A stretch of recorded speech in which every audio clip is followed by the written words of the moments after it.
مرحبا. إذا عندك هيجي نوعية من الماسحة أو مشابهة إلها وتعاني من المنشفة مالتها بسرعة تتمزق وتخرب، تعالي نخيط وحدة بإيدينا تدوم أطول وتنظف أحسن من المنشفة الجاهزة.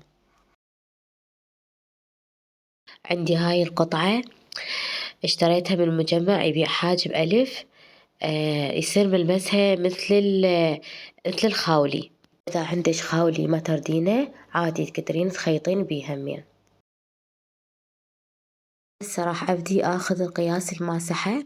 أول شي راح آخذ قياس الطول، وراح أترك شوية من الطرفين مجال أخذه بالخياط.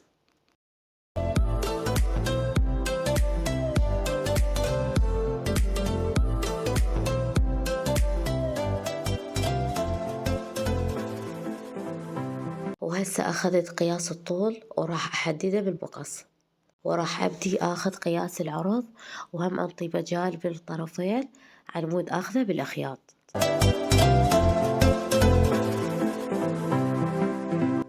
هسه من بعد ما أخذنا العرض راح أطبق القطعة بهي الشكل، وبعدين أفرشها بالأرضية وأبدي أقصها. وقبل ما أقص القماش راح أقص الحافة مالت القماش، لأن هاي تقيد المطة مالت القماش.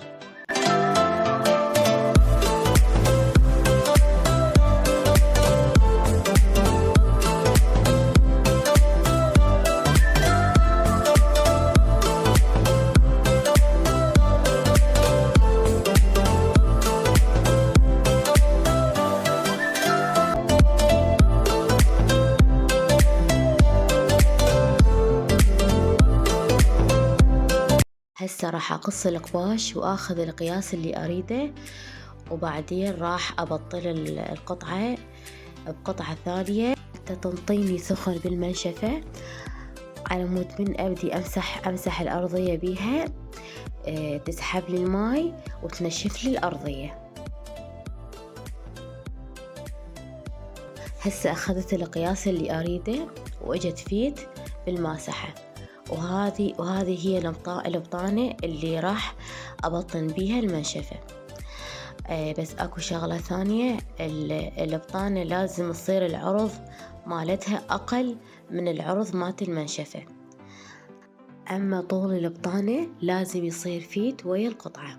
هسه كملت قسم من الفصال وبقى قسم ثاني هو الحمالة مال المنشفة. راح آخذ القياس الطول والعرض بهي الشكل وأعطي فراغات على مود الخياط.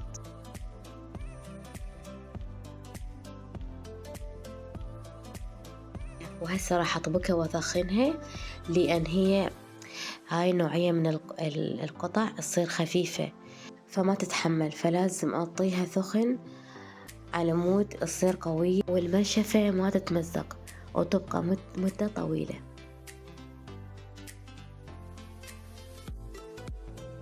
هسه كملنا كل خطوات الفصال وراح أبدي أخيط. راح أطبق القطعة وأخلي الظهر لبرا والوجه لجوا، وراح أخلي البطانة بالطرف وأخيطهم سوا من الطرفين بس.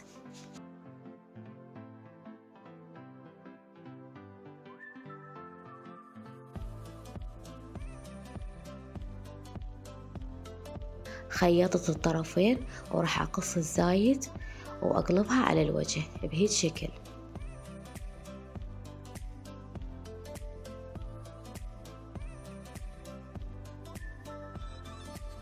راح أخيط الجانب المفتوح بهيج طريقة.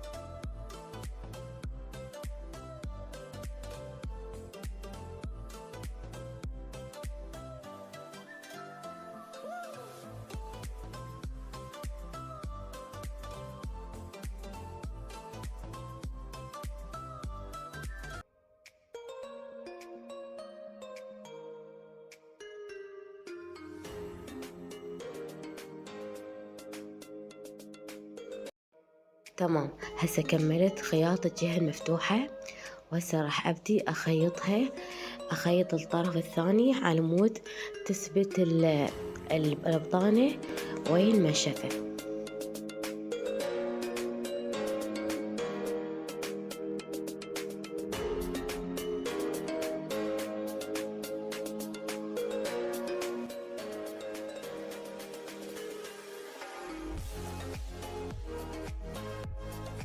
هسه راح أبدي أخيط الحمالات. قلبت القطعة وخليت الوجه لجوا والظهر خليته لبرا، وراح أخلي بس طرف واحد مفتوح على مود أقلب القطعة وأخلي الوجه لبرا. من بعد ما قلبت القطعة راح أخيطها ويا المنشفة، وأخيط الجهة المفتوحة بهيج شكل.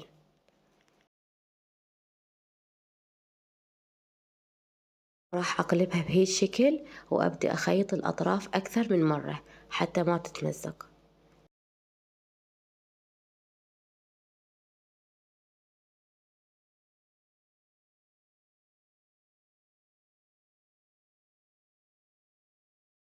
هسه كملت خياط المنشفة وراح أركبها بالماسحة، وراح تشوفون شكلها النهائي شلون راح يصير. وهذا شكلها النهائي، طبعا كلش مريحة بالمسح وتنشف الماي وتنظف زين. شوف هسه أني حتى مسحت بيها الزولية، خليت شوية ماي وخليت معطر مال الأرضية وقاصر ملون ومسحت بيها الزولية. قطت لمعة تخبل عبالك غسلتها الزولية. وهسه هذا شكلها من مسحت بيها الأرضية شلون قطت لمعة كلش حلوة. طبعا أنا أنصحكم بخياطتها كلش مريحة وما تطول 5 دقايق، وأحسن وأوفر لك هم. وهنا راح يخلص الفيديو. إن شاء الله عجبتكم الفكرة. أترككم في حفظ الله ورعايته. مع السلامة.